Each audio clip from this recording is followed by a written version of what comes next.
The most dangerous man is not the one with the most money, the most muscles, or the loudest voice.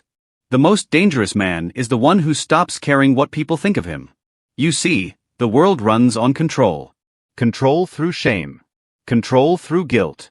Control through the constant whisper, if you don't give enough, if you don't sacrifice enough, if you don't keep me happy, you're not a real man.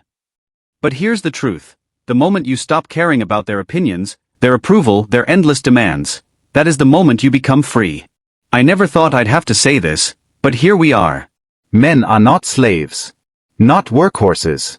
Not ATMs. Not emotional punching bags. Not disposable resources to be used and discarded. Yet look around. Every single day, you bleed. You bleed money, time, energy, health. And you don't even see it because you've been programmed to think this is normal. That this is love. That this is what a real man does. Start with money. The money you wake up at 5 a.m. to earn. The money you sacrifice your dreams for. Where does it go? Not to your future. Not to your growth. Not to your empire. That dinner you can't afford but pay for anyway. Those gifts you buy, not because you want to, but because you're scared of the reaction if you don't.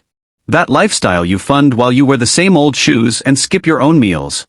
Men everywhere are literally working themselves to death to finance someone else's comfort, while their own lives crumble. And society claps for it. Good man. Real man. Provider. But the reality? You're nothing but a battery. A resource to be drained. Then there's your time.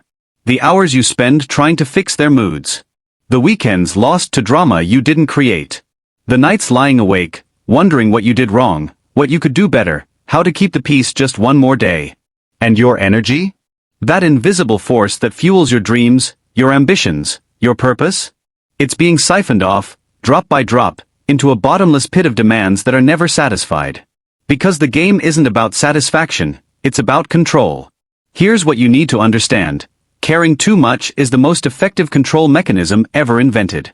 Psychology has a term for this: intermittent reinforcement. Sometimes you get affection, sometimes you get rejection. Sometimes you're praised, sometimes you're criticized. You never know which version you'll get, so you keep trying harder, giving more, hoping to get back to those good days.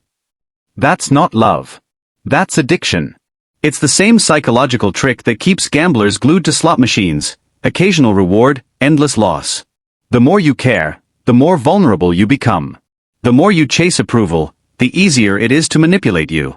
The more you sacrifice to keep the peace, the more you teach others that your boundaries don't exist. But when you stop caring, when you detach, everything changes. Detachment isn't apathy. It's clarity. It's seeing manipulation for what it is and refusing to play the game. It's recognizing that your time, your money, your energy are not infinite, and that anyone who drains them without giving back is an enemy to your future. This isn't new philosophy. History is full of proof. Machiavelli wrote over 500 years ago, "He who seeks to be loved will always be at the mercy of those who may withdraw their affection. But he who commands respect will never be abandoned." What does that mean? It means when you live for love, for validation, for acceptance, you're a prisoner. But when you build yourself so strong that you don't need any of it, you become untouchable. The Stoics said it in another way: freedom is found in detachment from what you cannot control. And what is the one thing you can never truly control?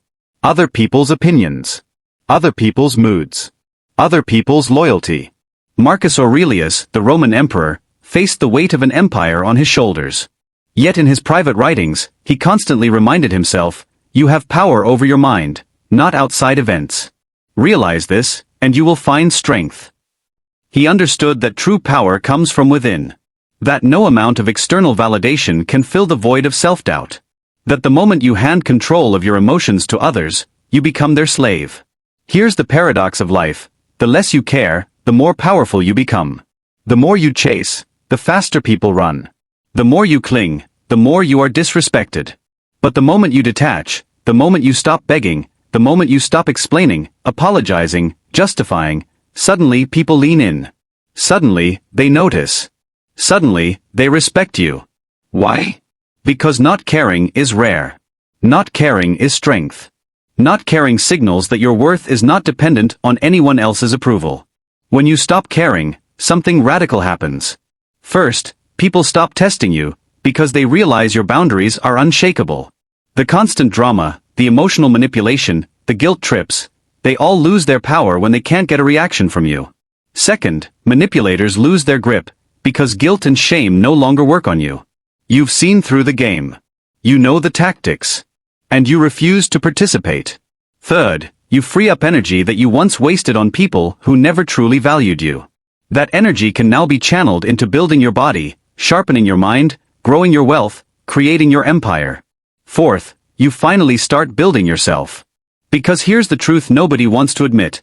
Every hour you waste caring about what others think of you is an hour stolen from your mission. Every dollar you spend trying to buy love is a dollar stolen from your future empire. Let me tell you about two men I knew. The first was a gifted programmer. Sharp mind. Endless potential. The kind of talent that could have built his own tech empire. But he cared too much. He cared about keeping her happy. He cared about avoiding fights. He cared about making sure she didn't feel neglected. So he poured every dollar he earned into her comfort. Weekend trips. Designer clothes. Nights out he couldn't afford. He even turned down projects and extra work because she would say, "Why are you always working? Don't you love me?" Fast forward 3 years, his bank account was empty. His health was destroyed by stress. His career was stagnant. And her? She left anyway. Because here's the harsh truth. When you care too much, they stop caring at all. The second man was an engineer building a brilliant future. But he cared too much about being the good guy. He picked up every call, answered every text, dropped his own plans just to keep her happy. He worked extra hours not to invest in his own growth, but to fund her whims. And the day came when he lost his job. He thought she would stand by him. Instead, she looked him in the eye and said, "If you can't provide, what good are you?" Then she walked out the door. Years of sacrifice. Years of bleeding for her happiness. Gone in a single moment. Two men. Different lives. Same mistake. They cared too much. They cared so much that they became predictable, controllable, weak. And when men become weak, they are discarded. But here's the twist. The moment these men finally detached, the moment they stopped caring, everything changed. The programmer, once she left, used the pain as fuel. He built his own freelance business, stopped wasting money, and within 2 years, he was earning more than ever before. More importantly, he had rebuilt his self-respect. He had clear boundaries. He had learned to value his own time. The engineer, broken and betrayed, realized his worth didn't depend on her. He rebuilt, set boundaries, and for the first time in his life, invested in himself instead of someone else's comfort. He went back to the gym. He pursued projects he'd abandoned. He reconnected with friends he'd neglected. Both men came to the same ruthless realization: caring too much destroys you. Not caring sets you free. Look at powerful leaders, entrepreneurs, warriors throughout history. The common thread isn't that they cared deeply about everyone's opinion. It's that they learned to detach. To make decisions not based on guilt or approval, but on strength, logic, and vision. Steve Jobs was fired from his own company. He didn't beg to come back. He didn't spend years trying to prove himself to the board. He detached, built something new, and only returned when they needed him, on his terms. Elon Musk faces constant criticism, mockery, and doubt. Does he stop to address every critic? Does he bend his vision to satisfy the masses? No. He detaches from the noise and builds what he believes in. So how do you actually practice this ruthless power of not caring? Step 1. Recognize the patterns. Start noticing when you're being manipulated. When guilt is used as a weapon. When your generosity is expected rather than appreciated. Awareness is the first step to freedom. Step 2. Set unmovable boundaries. Decide what you will and will not tolerate. Decide what you will and will not give. Then hold that line, no matter what emotional manipulation comes your way. Boundaries without enforcement are just suggestions. Step 3. Redirect your energy. All that time, money, and emotional labor you were investing in keeping others happy? Channel it back into yourself. Your health. Your skills. Your goals. Your future. Step 4. Embrace the silence. You don't owe anyone an explanation for your choices. You don't need to justify your boundaries. You don't have to defend your decisions. Learn to let silence be your answer. Step 5. Accept the consequences. Some people will leave. Some will be angry. Some will try harder to manipulate you. Let them. The ones who truly value you will respect your boundaries. The ones who don't were never on your side anyway. Step 6. Build in solitude.